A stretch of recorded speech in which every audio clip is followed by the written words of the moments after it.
कभी कभी विचार आता है कि 1500 ई के बाद के ब्रिटिश कितने साहसी और बुद्धिमान रहे होंगे, जिन्होंने एक ठंडे प्रदेशों से निकलकर अनजान रास्ते और अनजान जगहों पर जाकर लोगों को गुलाम बनाया। अभी भी देखा जाए तो ब्रिटेन की जनसंख्या और क्षेत्रफल गुजरात के बराबर है, लेकिन उन्होंने दशकों नहीं, शताब्दियों तक दुनिया को गुलाम रखा। भारत की करोड़ों की जनसंख्या को मात्र कुछ लाख या हजार लोगों ने गुलाम बनाकर रखा, और केवल गुलाम ही नहीं बनाया, बल्कि खूब हत्याएं और लूटपाट की। उन्हें अपनी कौम पर कितना गर्व होगा कि उनके मुट्ठी भर लोगों ने दुनिया को नाच नचाते रहे। भारत के एक जिले में शायद ही 50 से ज्यादा अंग्रेज रहे होंगे, लेकिन लाखों लोगों के बीच अपनी धरती से हजारों मील दूर आकर अपने से संख्या में कई गुना अधिक लोगों को इस तरह गुलाम रखने के लिए अद्भुत साहस रहा होगा। अगर इतिहास देखते हैं तो पता चलता है कि उनके पास हम पर अत्याचार करने के लिए लोग भी नहीं थे, तो उन्होंने हम में से ही कुछ लोगों को भर्ती किया था हम पर अत्याचार करने के लिए, हमें लूटने के लिए। सोचकर ही अजीब लगता है कि हम लोग अंग्रेजों के सैनिक बनकर अपने ही लोगों पर अत्याचार करते थे। चंद्रशेखर, बिस्मिल जैसे मात्र कुछ गिनती के लोग थे जिन्हें हमारा ही समाज हेय दृष्टि से देखता था।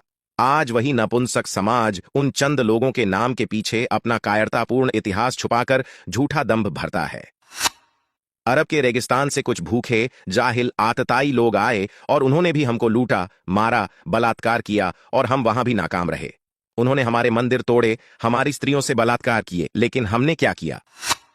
वो दिन में विवाह में लूटपाट करते हैं तो रात को चुपचाप विवाह करने लगे। जवान लड़कियों को उठा ले जाते हैं तो बचपन में ही शादी करने लगे, और अगर उसमें ही असुरक्षा हो तो बेटी पैदा होते ही मारते रहे। बुरा लगता तो ठीक है, लेकिन यही हमारी सच्चाई है।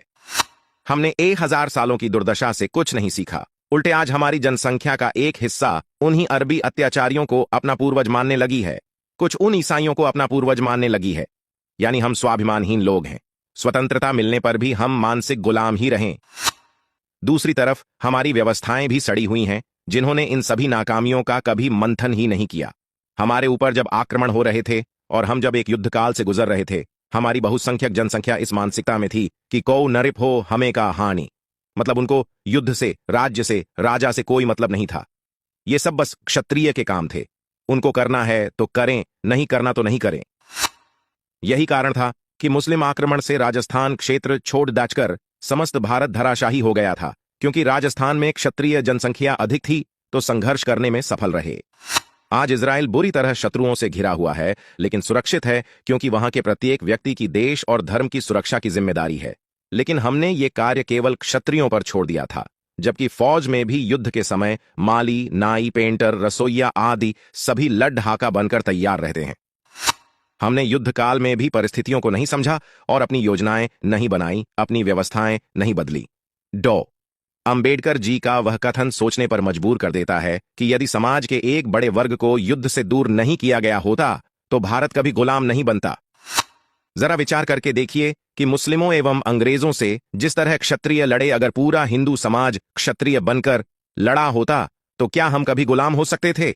सामान्य परिस्थिति में समाज को चलाने के लिए उसको वर्गीकृत किया ही जाता है, लेकिन विपत्ति काल में नीतियों में परिवर्तन भी किया जाता है। लेकिन हम इसमें पूरी तरह नाकाम लोग हैं, इसलिए 1000 सालों से दुर्भाग्य हमारे पीछे पड़ा है। अटल जी एक भाषण में कहते हैं कि एक युद्ध जीतने के बाद जब 1000 अंग्रेजी सैनिकों ने विजय जुलूस निकाला था तो सड़क के दोनों तरफ 2000 भारतीय उनको देखने आए थे।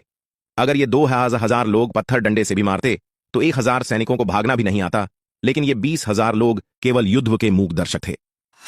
आज भी कुछ खास नहीं बदला।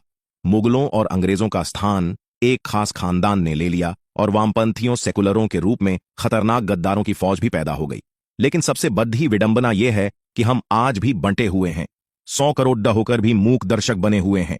भले ही कुछ लोग कुछ जागृति पैदा करने में सफल हुए हों, पर बिना संपूर्ण जागृति इस देश के दुर्भाग्य का अंत नहीं होगा।